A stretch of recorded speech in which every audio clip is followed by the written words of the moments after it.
একটুখানি হয়ে গেছে। তো যাই হোক, আমার ভালো লাগছে, এটা নিউ লুক। চকলেট কফি নয়, তো গার্নিশ করে দেবো। হ্যাঁ, কফি রেডি হয়ে গেছে। সকালবেলা মা গিয়েছিল বাজারে, তো বাজার থেকে মাছ কিনে এনে বললো যে মামুন মাছটা ধুয়ে দে। বললাম যে ঠিক আছে। আমি মাছ ধোয়া জলটা সাইড করে রেখে দিয়েছিলাম, কারণ গাছে দেবো। আগের সপ্তাহে যে দিয়েছিলাম না, বেশ ভালো ফল পেয়েছি জানো। এই যে জবা গাছটা পুরো ন্যাড়া হয়েছিল, একটাও পাতা ছিল না।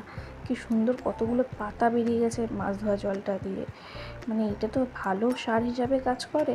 আমি এই ফার্স্ট টাইম ট্রাই করেই বেশ ভালো ফল পেলাম। আর এই গাছটাতে, এই অপরাজিতা গাছ, এইটাতে একটু ফুল হয় না, গাছে পাতায় ভর্তি হয়ে যায় কিন্তু ফুল হয় না। আর এইটাতে মাছ ধোয়া জল দিয়েছিলাম আগের বারে, বেশ অনেকগুলো ফুল ফুটেছে। ওই জন্য ভাবলাম যে আর একটুখানি দিয়ে দিই, আরও ভালো সারটা পেলে আরও ভালো হবে। তো ওই জন্য এই গাছটাতে একটুখানি দিলাম। আর আমার যে এই নয়নতারা, এইটাতে তো প্রত্যেক দিন ফুল হয় খুব ভালো। তো ভাবলাম যে এইটাতেও একটুখানি সারটা দিয়ে দিই, তাহলে বেশ ভালো আরও ফুল হবে। আর দেখো কি রোদ উঠেছে বাইরে, এত গরম লাগছে, থাকা যাচ্ছে না এত রোদে। তো তারপরেই আবার বৃষ্টি আরম্ভ হয়ে গেল। কি সুন্দর হয়ে গেল ওয়েদারটা, গরম থেকে পুরো ঠান্ডা করে দিল ভগবান সবাইকে। যারা বাইরে কাজ করছে তাদের জন্য তো একদম এটা খুব ভালো একটা, যে এত গরম থেকে একটু ঠান্ডা করে দিল ভগবান। কিন্তু বৃষ্টিটা কিন্তু খুব জোরে হচ্ছে। হ্যালো এভরিওয়ান, গুড মর্নিং সবাইকে। আশা করছি তোমরা খুব ভালো আছো, আর আমিও খুব ভালো আছি। তো চলে এসেছি নতুন দিনে একটা নতুন ব্লগ নিয়ে। তো বাইরে ভীষণ বৃষ্টি হচ্ছে, আর আমি এই ঘরের কাজবাজ করে আমার নিজের স্নান টান সেরে এলাম। তো দেখো চুলটা আগে থেকে কত ছোট হয়ে গেছে। আগে চুলটা কতটা যেত, আর এখন চুলটা একটুখানি হয়ে গেছে। তো যাই হোক, আমার ভালো লাগছে, এটা নিউ লুক। তো ফ্রেন্ডস, মা এনেছে আজকে বাপুচি কেক এনেছে। সেই বাপুচি কেকটা খাবো এখন। খেয়ে আমি একটুখানি আমার নিজের কাজে বসবো, কারণ আর কিছুদিন পর থেকেই আমার স্কুল শুরু হয়ে যাবে। তখন যদি আমি প্র্যাকটিক্যালের সব কিছু না করে রাখি, ম্যাম বলবে যে এক মাস কী করলে। তো চলো, আর আজকে অন্য কিছু করবো না, ল্যাক খাবো না, কিছু করবো না। তো আজকে আমার কাজগুলো করব, প্লাস কিছু সেলাই আছে, সেইগুলো মায়ের জামা একটুখানি সেলাই করার আছে, বা কয়েকটা কাজ আছে, সেইগুলো আমাকে করতে হবে। অনেকগুলো জামা কেটে রেখে দিয়েছি কিন্তু সেলাই করিনি, তো সেইগুলো করতে হবে। কাটিং করা আছে কিন্তু আমি স্টিচিং করিনি। এবারে সেইগুলো করব আস্তে আস্তে।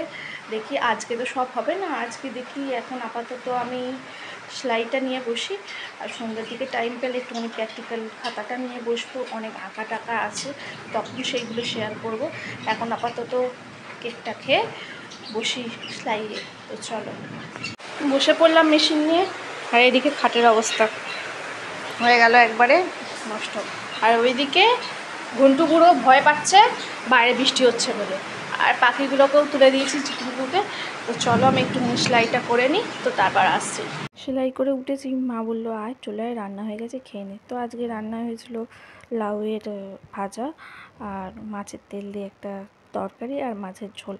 তো এখানে আমি খেতে বসে পড়লাম। মা বললো যে না, অনেক দেরি হয়ে গেছে, 2:30 বেজে গেছে, তো আর দেরি করিস না, খেয়ে নে।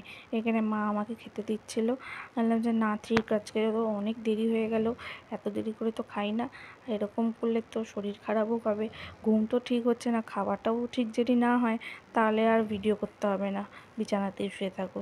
ওই জন্য আমি চলে গেলাম খেতে। তো খাওয়া দাওয়া সেরে একটুখানি ঘুমিয়ে নিয়েছিলাম। তো শরীরটা খুব খারাপ লাগছিলো, ঘুম হয় না তো কদিন, তাই ঘুমিয়ে নিয়েছিলাম এখানে। তো আর তারপর বিকেলবেলা উঠে ছাদে চলে গেছিলাম।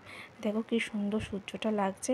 আর এইখানে রাজাও গিয়েছিল আমার সাথে, আর আমার ঘুন্টু মহারাজ, ছাদে নিয়ে এসেছি ওকে, কারণ ও তো বাড়িতে থেকে থেকে না বোর হয়ে গেছিলো। তো রাজাকে এখানে ডাকছিলাম, বললাম যে এই দেখো ভিডিও করছি আসো। আর এইখানে দেখো আমি ওকে বলছিলাম দেখো এই চাঁদ বলছি, সূর্যটা কি সুন্দর লাগছে। তো জানো আজকে একটা জিনিস দেখলাম, যে এইদিকে সূর্য উঠেছে আর অপোজিটে চাঁদ উঠেছে, কি সুন্দর লাগছে। তো ও বললো যে দাঁড়াও আমি ভিডিওটা করে দিই, তো এটা একটা শর্টসে দেবো। আর এইখানে দেখো আমার ঘুন্টু মহারাজ এত দৌড়াচ্ছে যে ওর রাজাদা দেখে ভয় পেয়ে গেছে, বললো যে তুমি ফোনটা ধরো, আমি ওর সাথে একটুখানি খেলি। তো ওর সাথে খেলা শুরু করে দিয়েছি, কি সুন্দর দৌড়াচ্ছে দেখো।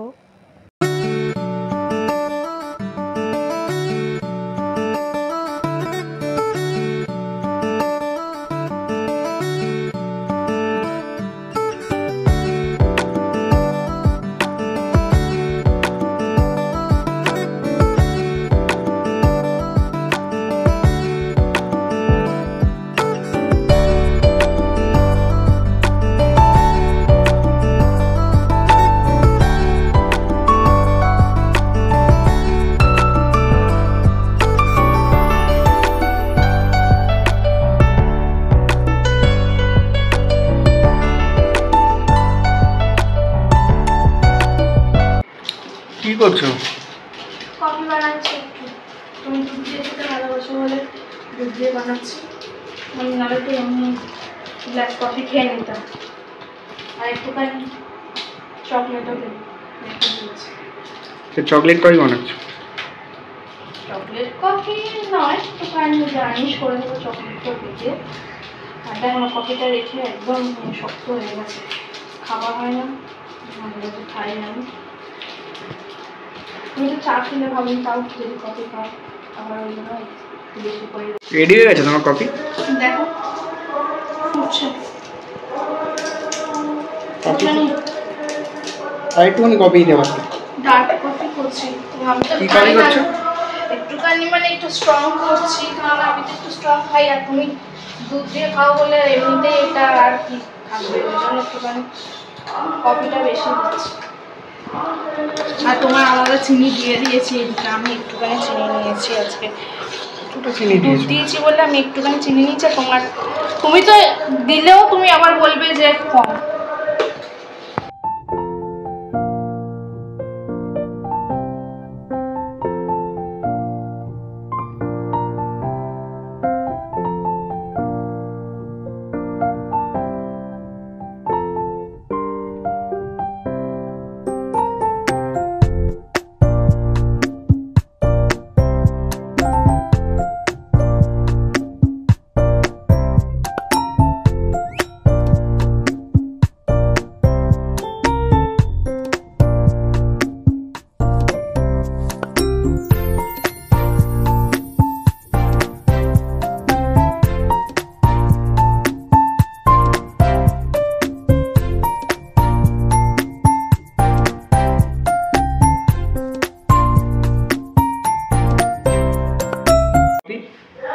কফি রেডি হয়ে গেছে, তো চলো লাইটটা নিভিয়ে দিই।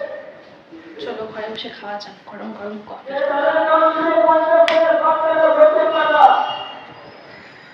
ঘেমে চান হয়ে গেছে দেখো।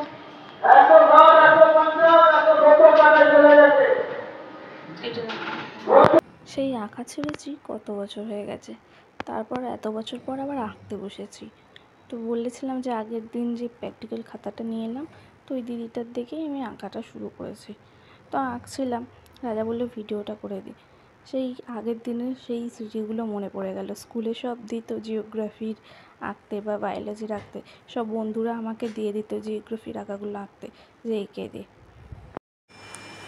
হ্যালো গাইস, তো এখন বাজে 11:15। তো আজকের জন্য আমি এখানেই ব্লগটা এন্ড করব, ওই জন্য আমি চলে এলাম ভিডিও করতে, না ব্লগটা এন্ড করি। তো চলো আজকের জন্য একটুখানি, দেখা হচ্ছে নেক্সট ব্লগে। তো সবাই ভালো থেকো, সুস্থ থেকো, আবার দেখা হবে কালকে। তো আজকের জন্য একটুখানি, ব্লগটা যদি ভালো লেগে থাকে তো অবশ্যই একটা লাইক কমেন্ট শেয়ার করো, আর চ্যানেলটা সাবস্ক্রাইব করে দিও। তো চলো, টাটা, বাই।